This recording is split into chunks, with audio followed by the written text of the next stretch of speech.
Shalom Bapak Ibu Saudara yang dikasihi oleh Tuhan. Selamat hari Minggu. Biar hari ini kita benar-benar berada di bawah kaki Tuhan, dan kita benar-benar memuji, menyembah Tuhan dengan hati yang tulus, dengan hati yang penuh kerinduan kepada Tuhan Yesus. Yang mau dengan penuh kerinduan datang kepada Tuhan boleh katakan amin. Amin. Mari kita bersatu di dalam doa. Bapa kami yang baik, Bapa kami yang luar biasa, biar pada pagi hari ini Tuhan, Kau kuduskan setiap kami Tuhan, untuk bisa memuji dan memuliakan nama-Mu Tuhan.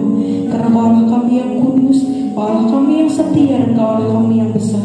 Sebab itu Tuhan, hari ini kami siap untuk menyembah-Mu dengan roh dan kebenaran. Terima kasih Bapa, ini hidup kami. Haleluya. Amin. Mari sembah Tuhan. Oh,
Biarlah kekudusan-Mu Tuhan tetap ada dalam setiap kehidupan kami sampai selama-lamanya.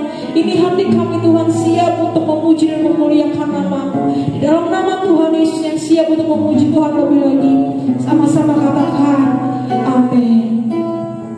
Mari sekali lagi beri tepuk tangan yang meriah buat Tuhan Yesus Kristus. Yang siap terbang bersama Tuhan boleh katakan amin. Amin. Boleh katakan amin. Bukan terbang.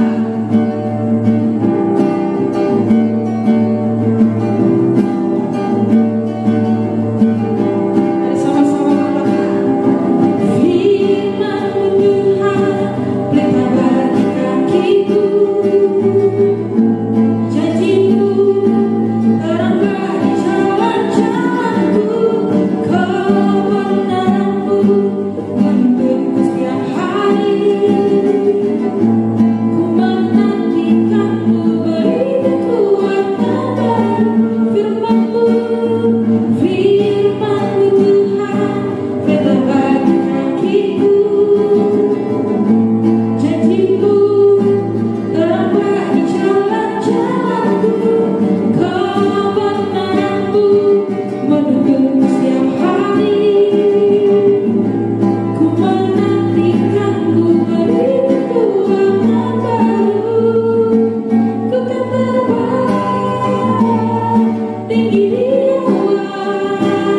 'Cause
selalu berada di dekatmu dengan segenap hati, dengan segenap jiwa. Ku menanti di hadiratmu satu hal yang ku rindukan, ya Tuhan, selalu berada di dekatmu dengan segenap hati, dengan segenap jiwa. Ku menanti di hadiratmu.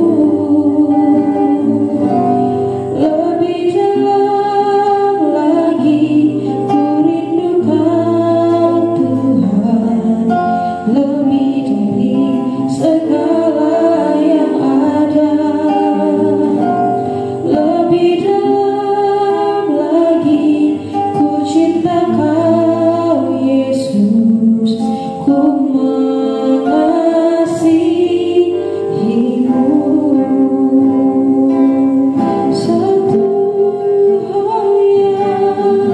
Satu hal yang ku rindukan, ya Tuhan, selalu berada di dekatmu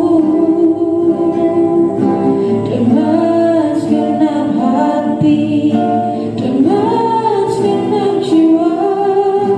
Ku menanti di hadiratmu. Lebih dalam lagi ku rindukan Tuhan, lebih dari segala yang ada. Lebih dalam lagi ku cinta Kau Yesus, ku mengasihi. Lebih dalam lagi ku rindukan Tuhan, lebih dari segala yang ada. Lebih dalam lagi ku cinta Kau Yesus, ku mengasihimu. Mari sembah,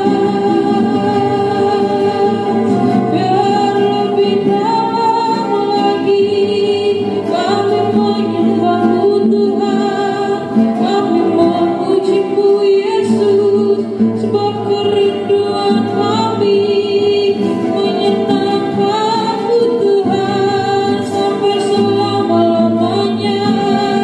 Oh Yesus, oh Tuhan, biar semakin hari semakin kami lebih dalam mencintai pribadimu Tuhan, biar semakin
dengan hati kami, kerinduan kami untuk lebih lagi mendengarkan firman-Mu Bapa. Firman-Mu dapat bertumbuh, berakar dan berbuah bagi setiap kehidupan kami. Di dalam nama Tuhan Yesus ini hati kami siap untuk mendengarkan firman-Mu. Haleluya. Amin. Baik jemaat yang dikasihi oleh Tuhan, mari kita sama-sama akan mendengarkan firman Tuhan. Sebelum kita mendengarkan firman Tuhan, mari sama-sama kita menghadap Tuhan di dalam doa. Kita berdoa. Allah yang bertakhta di dalam kerajaan surga, pagi menjelang siang kami datang mengucap syukur untuk segala situasi dan kondisi yang Tuhan izinkan terjadi. Dan kemudian ketika Tuhan izinkan kami tahu Tuhan sudah siapkan solusinya. Sekarang kami akan membaca dan merenungkan sebagian kecil dari kebenaran firman-Mu. Mari Tuhan berikan kuasa dan otoritas-Mu, sehingga ketika firman Tuhan dibacakan dan direnungkan, kami dapat mengerti firman itu, dan kemudian jadikanlah kami menjadi pelaku-pelaku firman itu. Dalam nama Yesus yang adalah firman yang hidup, kami berdoa dan kami menyambut firman Tuhan. Amin. Jemaat yang dikasihi oleh Tuhan, kita akan bersama-sama mendengarkan firman Tuhan. Firman Tuhan untuk kita pada pagi hari ini terambil dalam surat Paulus kepada jemaat di Korintus. Surat Paulus kepada satu jemaat di Korintus, atau 1 Korintus pasal yang pertama ayat yang kedua. Saya akan membacakannya bagi kita dan jemaat Tuhan menyimaknya. Demikian firman Tuhan, 1 Korintus pasal yang pertama ayat yang kedua. Kepada jemaat Allah di Korintus, yaitu mereka dikuduskan di dalam Kristus Yesus dan yang dipanggil menjadi orang-orang kudus, dengan semua orang di segala tempat yang berseru kepada nama Tuhan itu, Yesus Kristus, yaitu Tuhan mereka dan Tuhan kita. Demikian pembacaan firman Tuhan untuk kita pada pagi menjelang siang. Yang berbahagia adalah setiap orang yang membaca, merenungkan, kemudian mampu mempraktikkan firman itu di dalam hidupnya hari lepas hari. Jemaat yang dikasihi oleh Tuhan, firman Tuhan untuk kita pada pagi hari ini, saya mengambil satu tema yang sederhana untuk kita bersama-sama menyimaknya. Oleh karena itu tema khotbah kita pada pagi hari ini adalah, apakah gereja sebagai tubuh Kristus? Apakah gereja sebagai tubuh Kristus? Ini yang kemudian menjadi pertanyaan besar bagi kita sebagai umat pilihan Tuhan pada masa pandemi 19. Apakah gereja Tuhan? Apakah gereja sebagai tubuh Kristus? Karena kemudian kurang lebih sudah 4 bulan kita tidak pernah berkumpul untuk bergereja, memuji Tuhan bersama-sama. Oleh karena itu, maka tema ini juga menjadi satu inspirasi penting buat kita, bahwa kalau gereja itu adalah tubuh Kristus, berarti kita harus mulai agak bergeser bahwa gereja bukan sekedar gedung, tetapi gereja sesungguhnya adalah hati setiap anak-anak Tuhan. Gereja yang sesungguhnya adalah hati diri kita, pribadi kita. Sehingga pada kurang lebih 4 bulan sampai 5 bulan ketika kita tidak berkumpul bersama-sama untuk memuji Tuhan di gereja yang gedung itu, juga kita harus introspeksi diri kita bahwa sesungguhnya Tuhan mau mengerahkan kita ke sebuah tujuan yang baik, yaitu supaya gereja, jangan kita berpikir tentang gedung itu yang kemudian memberikan sesuatu yang baik, tapi kita harus bergeser pada gereja yang adalah tubuh Kristus, itu adalah diri kita. Oleh karena itu diri kita yang perlu direnovasi, bukan gedungnya perlu direnovasi.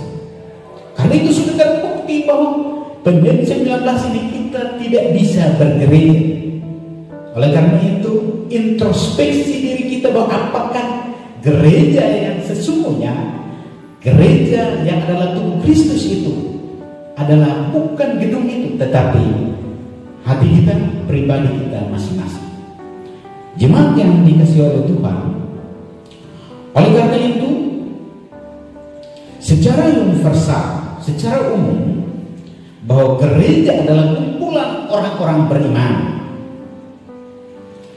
Kumpulan orang-orang beriman artinya mereka dari kaum Buddha, kaum Yahudi, kaum Yunani, kaum merdeka, dikumpulkan ketika mereka dibaptis dalam nama Yesus. Mereka minum dari darah Yesus itu. Berarti di situ ada konsepnya satu roh, yaitu di dalam tubuh Kristus. Oleh karena itu gereja tidak boleh saling mengotak-otakkan diri bahwa di sini yang paling benar, di sana yang paling benar. Karena Tuhan mau ada kebersamaan itu. Jemaat yang dikasihi oleh Tuhan, gereja berasal dari bahasa Yunani yang artinya eklesia. Eklesia artinya dipanggil keluar dari tempat gelap menuju terang. Kemudian ketika itu didalami bahwa gereja eklesia itu dipanggil keluar dari tempat gelap menuju terang, tetapi ketika diperhadapkan, Paulus diperhadapkan bahwa orang-orang yang dipanggil keluar dari eklesia itu, tetapi ada suatu saat mereka berkumpul bersama-sama untuk menyerang Paulus, maka eklesia ini bergeser artinya. Bukan lagi eklesia yang dipanggil keluar dari tempat gelap menuju terang, tetapi eklesia yang artinya dipanggil keluar orang-orang itu menuju ke tempat yang kudus, dikuduskan. Orang-orang kudus yang ada di, yang namanya tercatat di surat Petrus itu. Mulai bergeser artinya. Berarti gereja harus betul-betul mengkhususkan diri sebagai pribadi-pribadi yang kudus, tidak mengkotak-kotakan, sehingga tercatat bahwa ketika mereka sudah menjadi tubuh Kristus, maka tidak ada lagi ada golongan Yahudi, tidak ada lagi ada golongan Yunani, tidak ada lagi ada golongan Buddha, dan tidak lagi ada golongan orang merdeka. Yang ada adalah tubuh Kristus. Itulah gereja yang sesungguhnya. Bapak Ibu yang terkasih dalam Tuhan kita Yesus Kristus, apakah gereja sebagai tubuh Kristus? Ada 3 hal untuk kita pelajari pada pagi hari ini, bahwa gereja adalah tubuh Kristus. Bapak Ibu yang terkasih dalam Tuhan kita Yesus Kristus, sebelum kita masuk kepada 3 hal ini, saya mau menjelaskan sedikit tentang latar belakang daripada penulisan kitab Korintus ini. Yang pertama, bahwa sebelum Paulus menuliskan suratnya kepada jemaat yang ada di Korintus, ada sebuah kabar yang datang, kabar buruk yang datang kepada seorang Paulus, bahwa jemaat yang ada di Korintus, mereka sudah mulai bergeser iman mereka. Mereka sudah mulai berkumpul beribadah dengan orang-orang kafir dalam persekutuan-persekutuan orang-orang kafir, yaitu dengan melaksanakan ibadah-ibadah yang melawan firman Tuhan, yaitu dengan para pelacuran dan lain sebagainya. Itu hal yang pertama yang kemudian seorang Paulus berusaha untuk menuliskan kitab.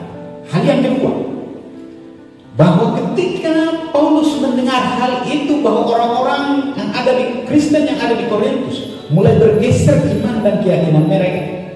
Dan hal yang kedua juga, bahwa orang-orang Kristen yang ada di Korintus, mereka merasa diri mereka paling rohani dari orang-orang yang lain.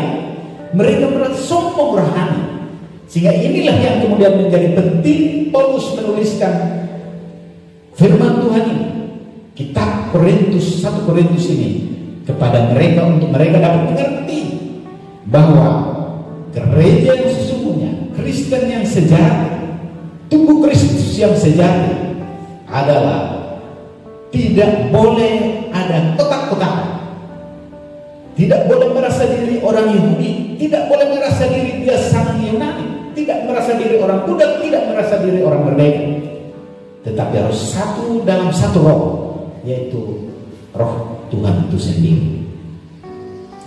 Bapak Ibu yang terkasih dalam Tuhan kita Yesus Kristus, kedua tujuan ini memberikan pelajaran penting untuk kita maju lebih lagi tentang tema kita pada pagi hari. Oleh karena itu, apakah gereja sebagai tubuh Kristus? Ada tiga hal. Ada tiga hal untuk kita pelajari pada pagi hari. Yang pertama, gereja sebagai tubuh Kristus adalah yang pertama karena orang dipanggil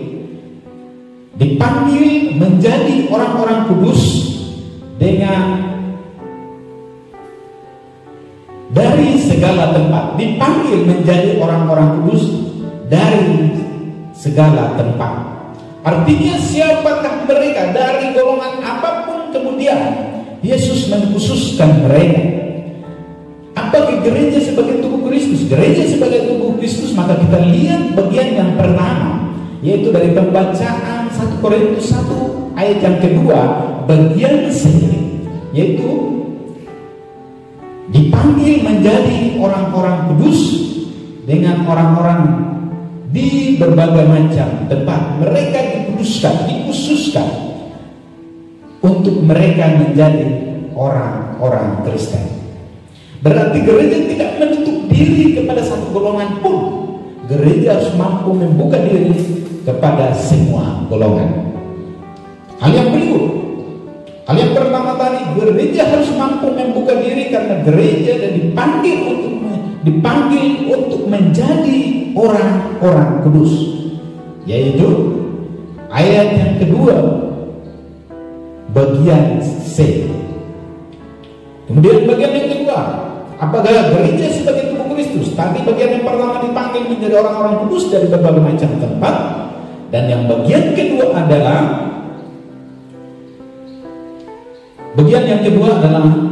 berseru kepada nama Tuhan Yesus, yaitu nama yang berdampak baik dalam hidup kita. Ini bagian yang ke D, bagian pembacaan kita yang bagian yang ke B. Dipanggil menjadi orang-orang kudus dengan semua orang di segala tempat ini. Tadi bagian yang pertama, yang berseru kepada nama Tuhan Yesus Kristus, yaitu Tuhan mereka dan Tuhan kita juga. Ini tidak dipisah-pisahkan, tidak dibeda-bedakan. Ini adalah gereja yang sesungguhnya sebagai tubuh Kristus, bagian yang pertama tadi. Dan yang bagian yang kedua adalah dipanggil menjadi orang-orang kudus dengan semua orang-orang di segala tempat. Ini dari pembacaan kita yang bagian D. Lalu yang bagian yang ketiga dari bagian A, yaitu apa gereja sebagai tubuh Kristus. Maka bagian yang ketiga adalah mereka yang dikuduskan, mereka yang dikuduskan dalam Kristus Yesus. Ketika mereka, hal yang pertama, ketika mereka dipanggil, dan hal yang kedua kemudian mereka berseru. Hal yang ketiga kemudian mereka dikuduskan. Nah, ketiga hal ini yang kemudian menjadi pelajaran penting dalam hidup kita. Perhatikan baik-baik, kalau mau menjadi gereja yang adalah tubuh Kristus, maka dipanggil,